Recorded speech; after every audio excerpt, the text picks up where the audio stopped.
तो आप सभी लोग अभी उपस्थित हो चुके हैं।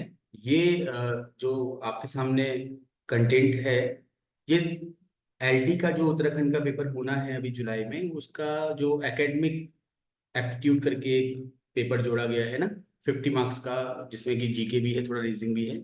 उसकी फर्स्ट यूनिट है। तो आप देख सकते हैं यूनिट 1 मैंने यहाँ पर लिखा हुआ है। तो फर्स्ट यूनिट है, और फर्स्ट यूनिट के अंदर दो पार्ट हैं। पार्ट ए है आपका एजुकेशनल फिलोसफी, जिसको हम शिक्षा दर्शन कहते हैं, और पार्ट बी आपका है एजुकेशन सोसाइटी, जिसको हम समाजशास्त्र कहते हैं। तो आज की क्लास में मैं थोड़ा सा जो एजुकेशनल फिलोसफी है, शिक्षा दर्शन है, इसका जो सिलेबस है, जो आयोग की वेबसाइट में आपको देखने को मिलेगा, उसको थोड़ा समझने की कोशिश करेंगे। ठीक है, उस पर चर्चा करेंगे। तो देखिए, पार्ट ए यानी एजुकेशन फिलोसफी का जो पहला पॉइंट है वो है आपका education and philosophy, relationship between education and philosophy, शिक्षा और दर्शन, शिक्षा और दर्शन के बीच में संबंध। क्लासेस स्टार्ट होने से पहले या आप जो स्टडी करते हैं उससे पहले सिलेबस की बारीकी जो है वो पता होनी चाहिए हमको, कि सिलेबस में क्या पूछेगा, वो क्या आ सकता है। तो यहाँ पर आप देख रहे हैं स्पष्ट तरीके से कि जो शिक्षा और दर्शन के बीच में जो संबंध है, वही यहाँ पर आपके एग्जाम का पार्ट रहेगा। तो इससे ही प्रश्न आपको आएंगे। कल की जो क्लास हमारी हुई थी, तो कल की क्लास में मैंने आपको दर्शन यानी विचार का शिक्षा पर क्या प्रभाव पड़ता है, इस पर एक व्याख्यान दिया था।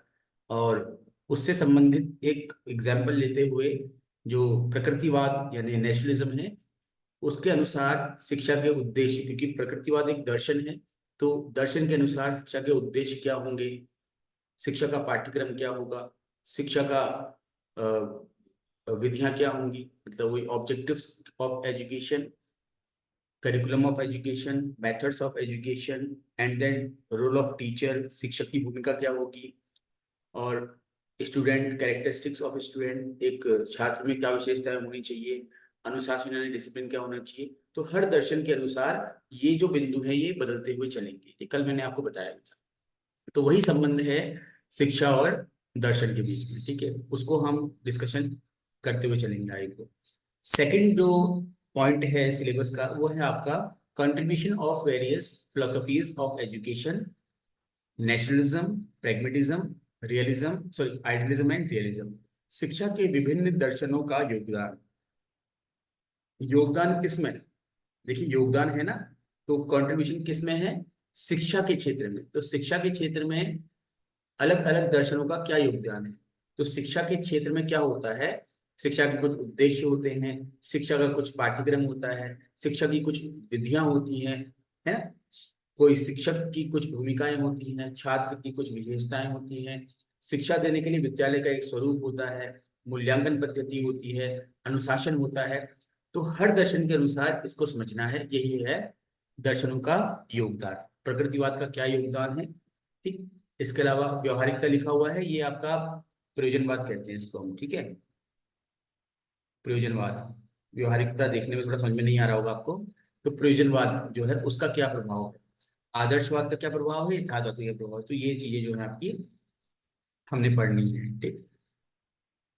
इसके बाद नेक्स्ट जो पॉइंट है वो है थिंकर्स। तो देखिएगा, एजुकेशन, देखो सिलेबस समझना है। अब यहाँ पर आपसे वो रूसो पूछ रहा है, प्लेटो पूछ रहा है, अरिस्टो पूछ रहा है, तो इसका मतलब ये नहीं है कि आप रूसो को पूरा पढ़ डालें कि रूसो का जन्म कब हुआ था, कहाँ हुआ था, पिताजी का नाम क्या था, ये चीजें नहीं पढ़नी है इसमें। रूसो का जन्म कहीं भी हुआ हो, उनके पिताजी का कुछ भी नाम हो, लेकिन रूसो ने शिक्षा के लिए क्या योगदान दिया, रूसो का शैक्षिक दर्शन क्या था, एजुकेशनल फिलोसफी क्या है रूसो की, है ना, वो शिक्षा के विषय में क्या कहते हैं, ये चीजें हमको थोड़ा सा माइंड में रखनी है अपनी, ठीक है। डीवी, अरविंदो, गांधी, विवेकानंद, टैगोर, गिजुभाई, सावित्रीबाई फुले। अभी अब मैं यहाँ पर बैट तो नहीं लगा सकता, लेकिन मैं इतना बिल्कुल श्योर हूँ कि गिजुभाई से एक प्रश्न आपको देखने को जरूर मिलेगा, क्योंकि जो वर्तमान शिक्षा पद्धति है, जो प्रेजेंट सिनेरियो है एजुकेशन का, वहां पर गिजुभाई की कहानियां, गिजुभाई के प्रयोग बहुत ज्यादा फेमस है, ठीक है। सावित्रीबाई फुले, तो ये कुछ आपके 1 2 3 4 5 6 7 8 9 10, तो 10 ये थिंकर्स हैं, विचारक हैं, जो इनको समझना है।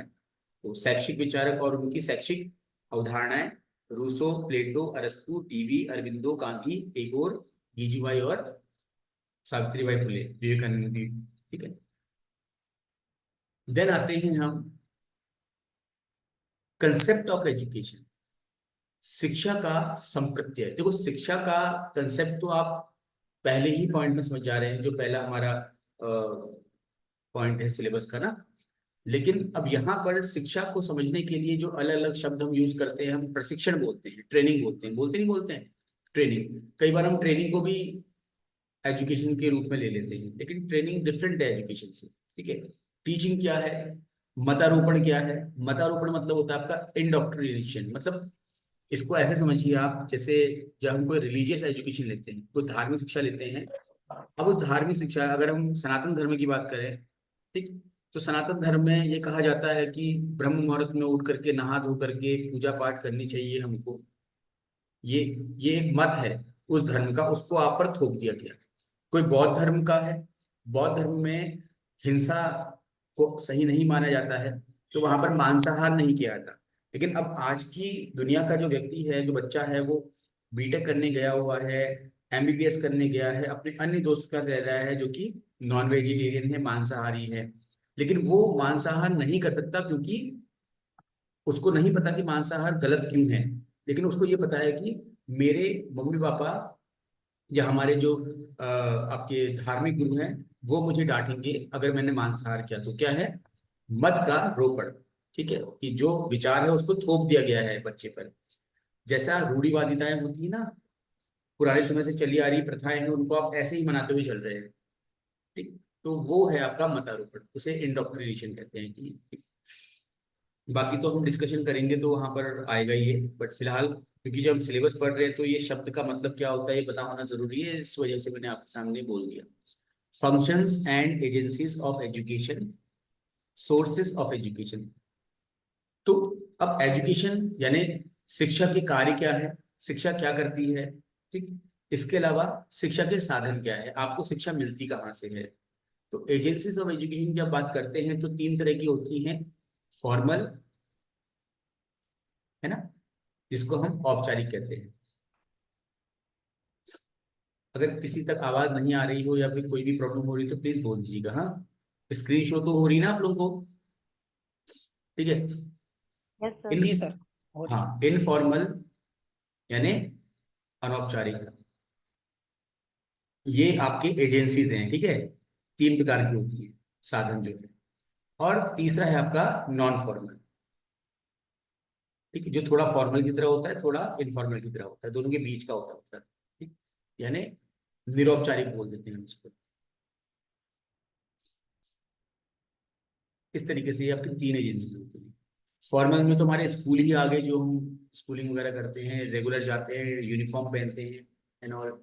इनफॉर्मल में हमारे जैसे न्यूज़पेपर वगैरह ये आ जाते हैं। नॉन फॉर्मल में ओपन स्कूलिंग हो गई आपकी, है ना, या फिर प्रौढ़ शिक्षा हो गई, जहाँ पर आना जरूरी तो नहीं होता है, बट शिक्षा देना वहाँ का उद्देश्य होता है। जब हम डिस्कशन करेंगे क्लासेस में तो वहाँ पर इलेबोरेट करूंगा। ठीक है, अभी तो ऑब्जेक्टिव सिर्फ ये जो सिलेबस है इसको समझना है, राइट। इसके बाद आता है आपका अकल्चरेशन एंड मल्टीलैंग्वेलिज्म, यानी कि संस्कृतिकरण और बहुभाषावाद। अब ये संस्कृतिकरण का शिक्षा के साथ क्या संबंध है, बहुभाषावाद का शिक्षा के साथ क्या संबंध है। तो वर्तमान समय में आपको पता होगा कि मल्टीलैंग्वेलिज्म का बहुत बोलबाला है, क्योंकि आप देखते हैं स्कूल के अंदर पहले पहले से ही हम इंग्लिश, हिंदी और संस्कृत तीन भाषाएं पढ़ा करते थे। अब प्रेजेंट टाइम पे आपका जर्मन, स्पेनिश आदि लैंग्वेजेस भी चल रही है ना, धीरे धीरे करके। ठीक है, और हर भाषा, जितनी भाषाओं का ज्ञान होगा उतना ही ज्यादा बच्चे में ज्ञान का विकास करने की जो है क्षमता वो विकसित होगी। ठीक है, तो प्रेजेंट टाइम पे एक टर्म आपका बहुत चलता है, वो है आपका मल्टी लैंग्वेजम, यानी आपका एक और बोल रहा था मैं आपको, मैं थोड़ा सा भूल रहा हूँ, न्यूरो लिंग्विस्टिक। न्यूरो लिंग्विस्टिक एक टर्म है, बहुत ज्यादा यूज करते हैं। न्यूरो मतलब होता है हमारे सेंसेशन, जैसे कि कोई भी अगर आप व्यवहार कर रहे हैं, जैसे आपने अभी अभी कोई ठंडी चीज पे हाथ लगा दिया तो एकदम से आपको मैसेज जाता है न्यूरॉन्स के थ्रू ब्रेन में, और आप हाथ हटा लेते हैं। तो क्या हो रहा है आपका, ये न्यूरो सिस्टम बना हुआ है आपका, जो बॉडी का जो न्यूरो सिस्टम है उसकी वजह से आपको एक्शन ले पाते हैं। तो जब वही रिस्पॉन्स, है ना, लैंग्वेज की वजह से आपका आने लगता है। बात समझिएगा इसको। अगर मैं आपसे कहता हूं आम लिख दिया आपके सामने, आपने पढ़ा। तो आम कहते ही आपके ब्रेन में कई सारे सेंसेशन आएंगे, कुछ इमेजेस बनेंगी, कुछ टेस्ट आपके मन में आने लगेगा। अगर आपको बहुत ज्यादा अच्छा लगता है आम तो माउथ वाटरिंग होने लगेगी। हो रही नहीं हो रही है बताइए, है ना। और दूसरे शब्द मैंने लिखा म आ, ये लिख दिया। इस शब्द को म आ जो लिखा है, इस शब्द को देख करके या सुन करके आपके ब्रेन में कोई सेंसेशन होगा ही नहीं। मतलब सेंसेशन तो होगा बट वो मीनिंगलेस हो जाएगा। यस और no? Hello. Yes yes sir. Sir. तो जो आम है, आम शब्द तो आप पहले से जानते हैं, उसके संबंध में आपकी कुछ अनुभव है, आपके कुछ विचार हैं, आपकी कुछ इमेजेस हैं, है ना। तो उसकी वजह से आम शब्द सुनते ही या देखते ही आपके ब्रेन में बहुत सारे सेंसेस डेवलप हो रहे हैं, उसकी वजह से कुछ रिएक्शंस आ रहे हैं आपके। लेकिन दूसरा शब्द जो म आ है, ये म आ शब्द आप पहली बार सुन रहे हैं, आपको पता ही नहीं इसका मतलब क्या होता है, तो कोई सेंसेशन हो ही नहीं रहा है। ठीक हो गया।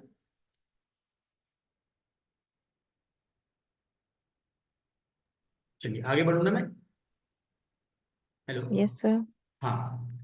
तो ये पार्ट वन है जो कि एजुकेशनल फिलोसफी का है, जिसको हम पहले डिस्कस करेंगे। उसके बाद फिर हम जाएंगे एजुकेशन सोशियोलॉजी की तरफ, पार्ट बी जो रहेगा यूनिट वन का। तो यूनिट वन को दो पार्ट्स में डिवाइड किया है मैंने, part one part B, part A part B. तो पार्ट वन को हम, पार्ट ए को हम पहले से पढ़ रहे हैं।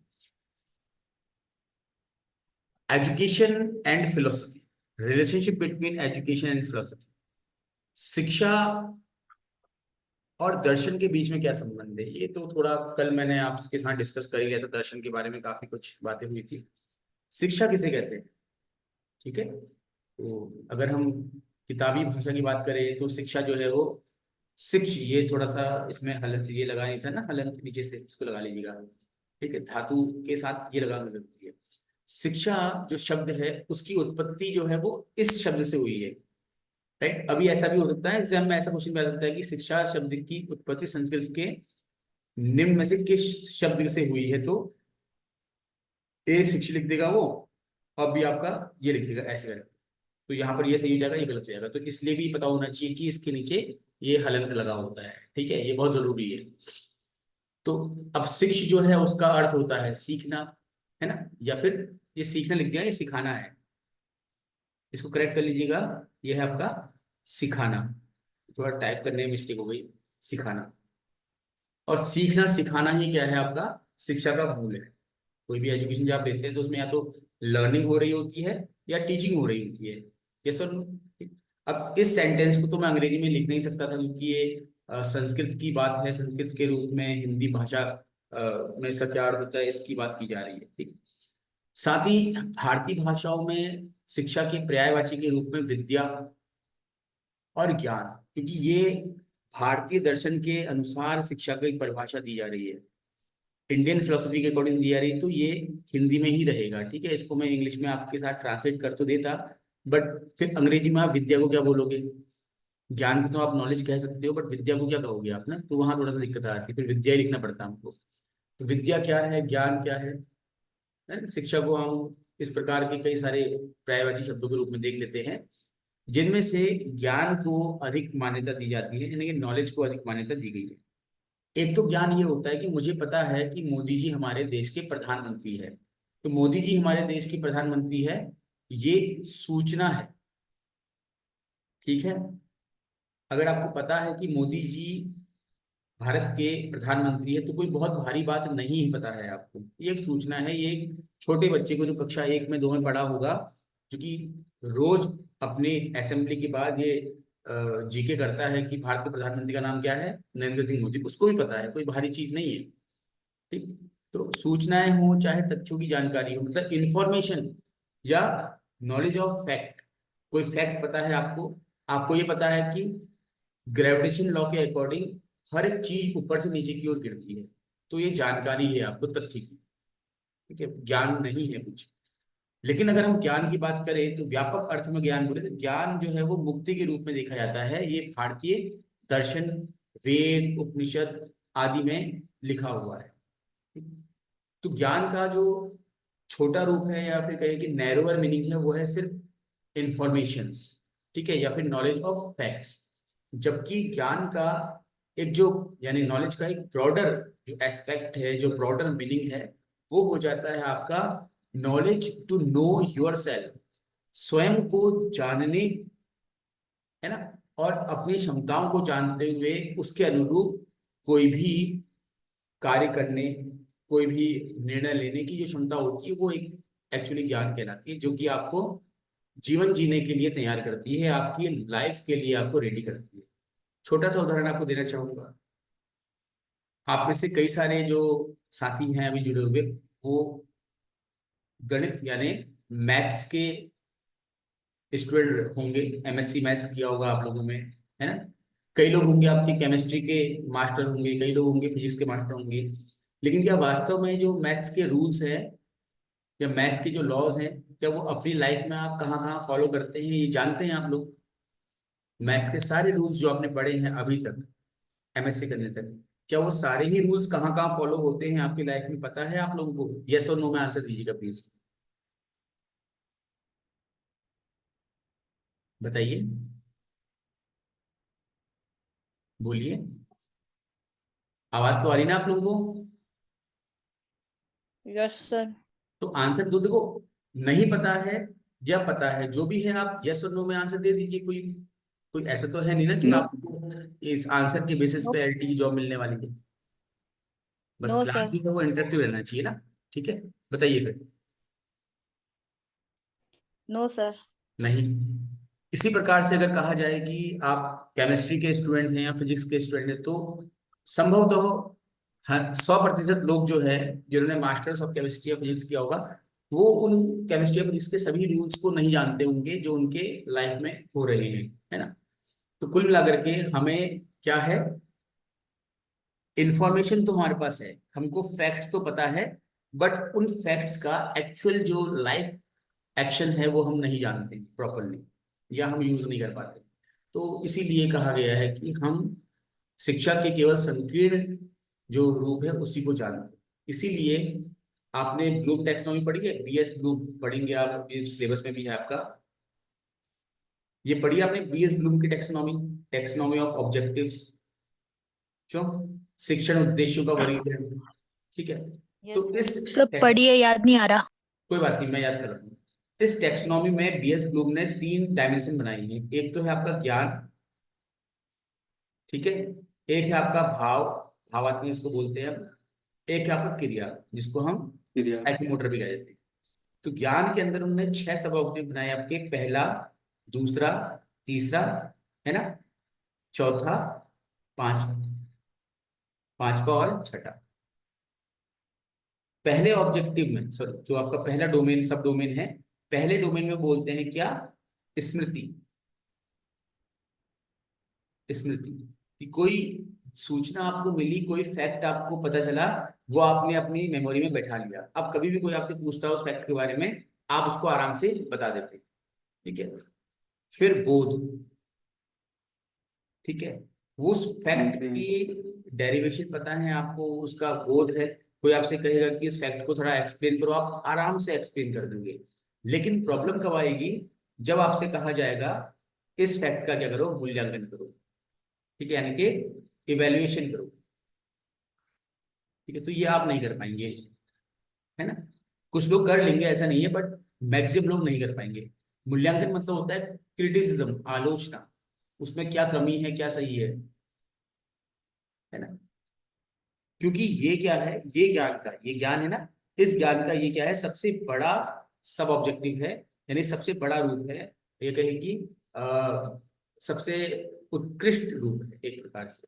तो यहां तक अगर आप जा रहे हैं तो कह सकते हैं कि आपको ज्ञान मुक्ति के रूप में पता है। और अगर नहीं जा रहे हैं तो आप कह सकते हैं कि ज्ञान का आपको सिर्फ संकीर्ण ही, मतलब ज्ञान के संकीर्ण रूप को ही आप लेके चल रहे हैं। क्लियर है यहां तक?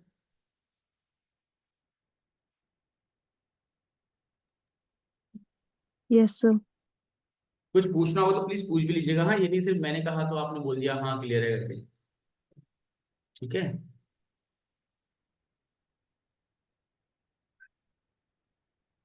चलिए, शिक्षा एक निरंतर चलने वाली ऐसी प्रक्रिया है जो समय के साथ व्यक्ति के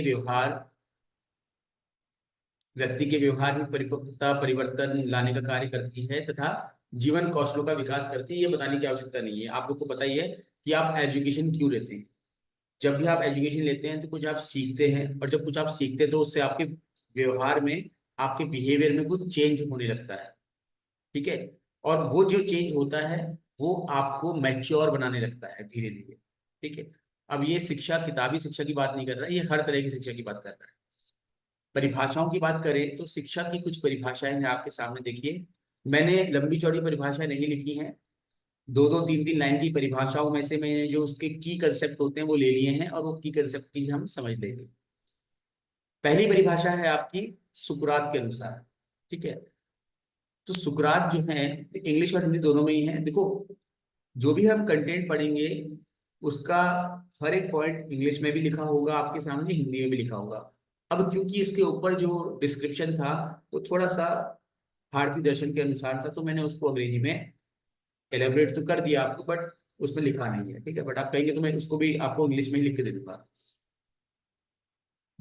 तो सार्वभौमिक वैधता के विचारों को सामने लाए। सार्वभौमिक तो मतलब जानते होंगे आपने, आप लोग, यूनिवर्सल।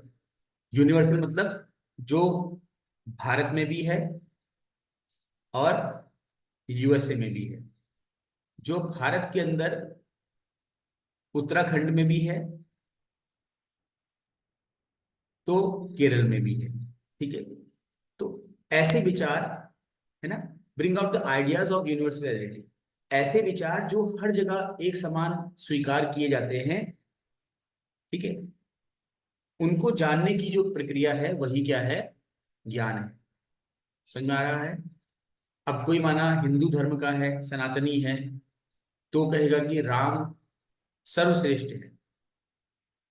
कोई अगर इस्लाम को मानने वाला है वो कहेगा कि अल्लाह सर्वश्रेष्ठ है। कोई अगर क्रिश्चियनिटी को मानने वाला है वो कहेगा यीशु मसीह सर्वश्रेष्ठ है। तो अगर अलग अलग धर्म के लोग अपने अपने जो आराध्य हैं उनको श्रेष्ठ कह रहे हैं, इसका मतलब ये है कि वो यूनिवर्सल वैलिडिटी को अचीव नहीं कर रहे हैं। ठीक है। वो सार्वभौमिक वैधता को अचीव नहीं कर पा रहे हैं। सार्वभौमिक वैधता क्या हो जाएगी कि हर मनुष्य में क्या होती है, जान होती है। समझ में आ गया? हर मनुष्य में जीवन होता है। हर मनुष्य को जिंदा रहने के लिए कुछ खाना पड़ता है, कुछ कैलोरीज चाहिए होती हैं। हर मनुष्य को प्यास लगने पर पानी पीना होता है। ये है आपका सार्वभौमिक वैधता। क्लियर हो रहा है, हाँ या ना? यस हाँ, सर। Yes yes sir. ठीक है। हो रहा है सर। तो सार्वभौमिक वैधता का मतलब ये होता है, पानी, वाटर, आप चाहे उसको अंग्रेजी में वाटर कहिए, चाहे हिंदी में पानी कहिए, चाहे किसी और शब्द में कुछ और कह लीजिए, उसको आप किसी और भाषा में कुछ और कह लीजिए, नहीं फर्क पड़ता। वाटर का जो नेचर है वो एक जैसे ही रहेगा। वाटर ट्रांसपेरेंट होता है, वाटर का कोई कलर नहीं होता है, तो वो हर जगह के लिए है। अमेरिका में जो पानी होगा उसका भी वही कलर होगा या कलर नहीं होगा जो कि इंडिया में है। अमेरिका के वाटर का भी वही स्वाद होगा जो इंडिया में है।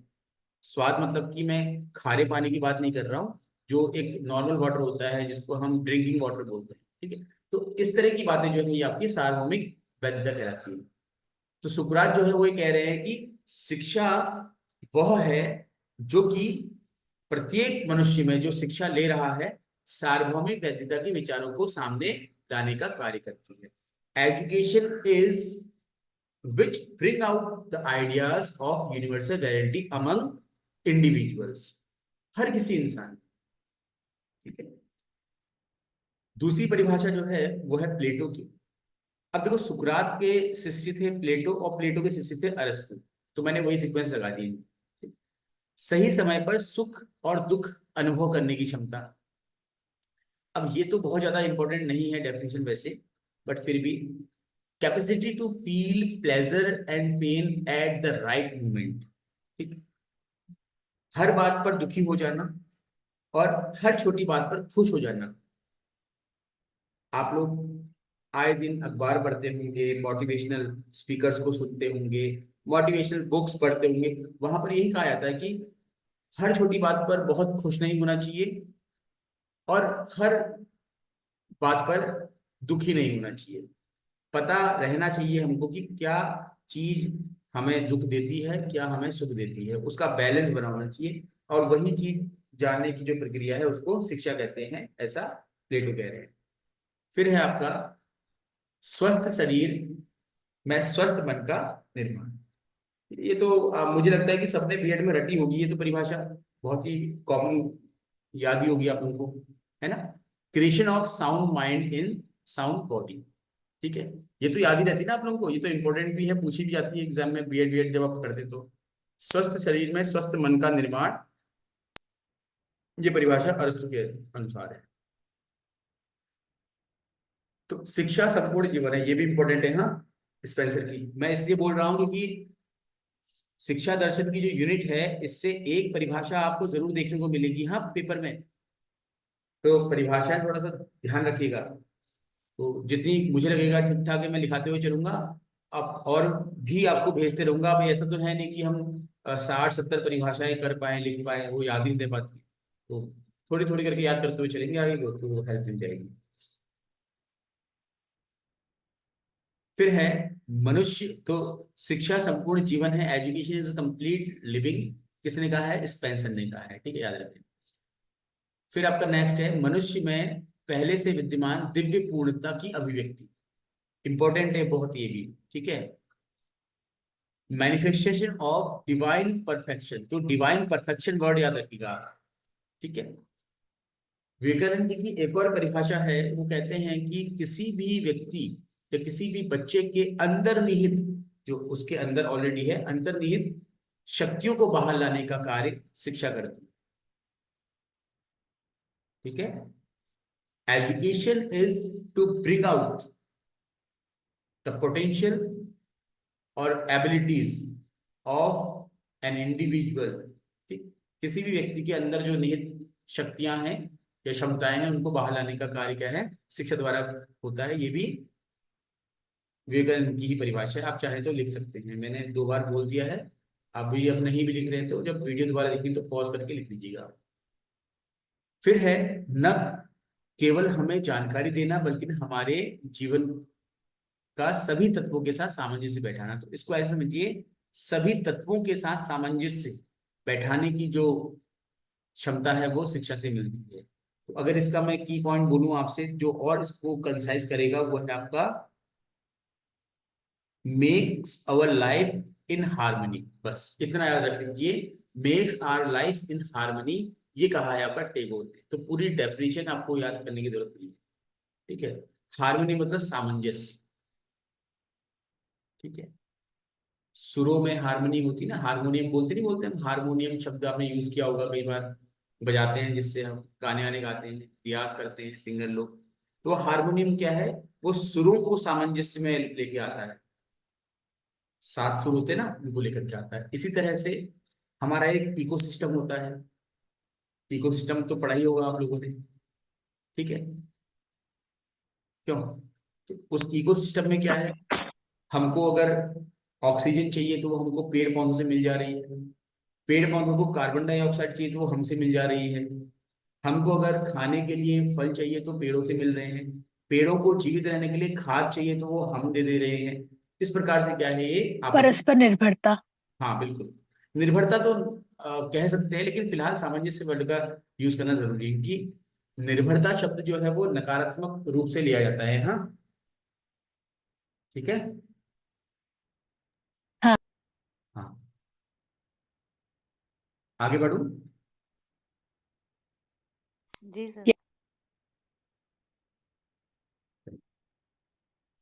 नेक्स्ट, नेक्स्ट है आपका शरीर मन और आत्मा का सर्वांगीण विकास। ये तो मुझे लगता है कि आप सभी को याद होगी, ये कुछ परिभाषाएं कॉमन रहती थी ना, हम लोग जब बीएड कराते पढ़ाते थे या फिर करते थे बीएड, तो उनमें उनमें से एक ये भी है गांधी जी की, कि all round development of body mind and spirit, किसने कहा है? गांधी जी ने कहा है, तो ये याद ही होगी आपको। इसके बाद अरविंदो की ये जो डेफिनेशन है, ये जरूर याद रखें आप, life for divine, for country and for one self. अब यहाँ पर ये जानना जरूरी है कि अरविंदो, देखो अरविंदो घोष तो आप पढ़ेंगे ही पढ़ेंगे, आपके जो एजुकेशनल थिंकर्स हैं उसमें मेंशन्ड है, तो पढ़ेंगे इनके बारे में हम। अरविंदो घोष जो थे वो अपने अर्ली लाइफ में एक बहुत ही ज्यादा उत्तेजित, या कहें कि उग्र स्वभाव के व्यक्ति थे, मतलब भगत सिंह मान लो इनको आप, ठीक है। तो उसके बाद अचानक से एक ड्रास्टिक चेंज आता है इनकी लाइफ में। जब ये जेल चले जाते हैं तो वहां पर काफी मनन करते हैं, चिंतन करते हैं, और फिर जब जेल से बाहर निकलते हैं तो उसके बाद ये पूरा जो अपना ये लड़ाई होती है आजादी की, क्रांतिकारी जो होते हैं वो छोड़ करके ये अपना आश्रम निर्मित करते हैं, वहां चले जाते हैं। और फिर वहां पर जाकर के ये बहुत स्पिरिचुअल हो जाते हैं। तो इसीलिए ये शिक्षा का एक उद्देश्य बोलते हैं क्या है, परमात्मा के लिए जीना। ठीक है, लिव फॉर डिवाइन। जो लोग बहुत ज्यादा पढ़ लिख लेते हैं, बहुत ज्यादा चीजें अचीव कर लेते हैं कम समय में, आप देखिएगा वो स्पिरिचुअल हो जाते हैं, क्योंकि सब कुछ तो मिल गया उनको, अब क्या चाहिए। ठीक? उसके अलावा देश के लिए तो बोलेंगे ही है, क्योंकि ये देशभक्त तो रहे हैं, और साथ ही साथ स्वयं के लिए। तो कौन कह रहा है ऐसा?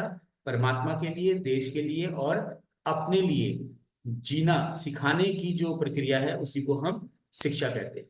तो ये कुछ परिभाषाएं हैं शिक्षा की जो आपके सामने मैंने रखी अभी। ठीक, आगे बढ़ते हैं। जिन्होंने थोड़ा सा लेट ज्वाइन किया है, अब आप लोग जब वीडियो आपको शेयर कर दूंगा तो देख लीजिएगा, है ना। फटाफट जो दर्शन कल डिस्कस किया ही था मैंने आपसे, एजुकेशन नहीं कर पाया था तो उसको थोड़ा एलेबरेट कर दिया। दर्शन तो हमने कल डिस्कस किया, ये फिलोसफी। तो फिलोसफी क्या है? दो शब्दों से मिलकर बना है, एक है फिलो, एक है सोफिया। ठीक, अब फिलो का मतलब तो होता है लव, सोफिया का मतलब तो होता है नॉलेज। तो लव फॉर नॉलेज, ठीक है, या फिर लव फॉर विजडम, ज्ञान के प्रति प्रेम, मतलब मुझे ज्ञान चाहिए। कुछ लोग होते हैं ना, वो हमेशा किताब पढ़ते रहते हैं, उन्हें कुछ ना कुछ सीखना होता है लाइफ में, हमेशा सीखते रहते हैं कुछ ना कुछ, जिनको बोलते हैं हम कि बहुत ज्यादा डेस्परेट हैं लर्निंग के लिए। तो ऐसे लोग जो है वो इस कैटेगरी में आते हैं। ठीक, तो मतलब दर्शन वही है। दर्शन क्या है? जो हमेशा कुछ ना कुछ सीखने के लिए, कुछ ना कुछ नया सीखने के लिए प्रेरित करता रहे, वही दर्शन है। ये पाश्चात्य संस्कृति के अनुसार या पाश्चात्य दृष्टिकोण में इसका अर्थ है। भारतीय दृष्टिकोण में देखते हैं हम, तो दर्शन जो शब्द है उसकी उत्पत्ति हुई है दृश्य से। दृश्य मतलब देखना।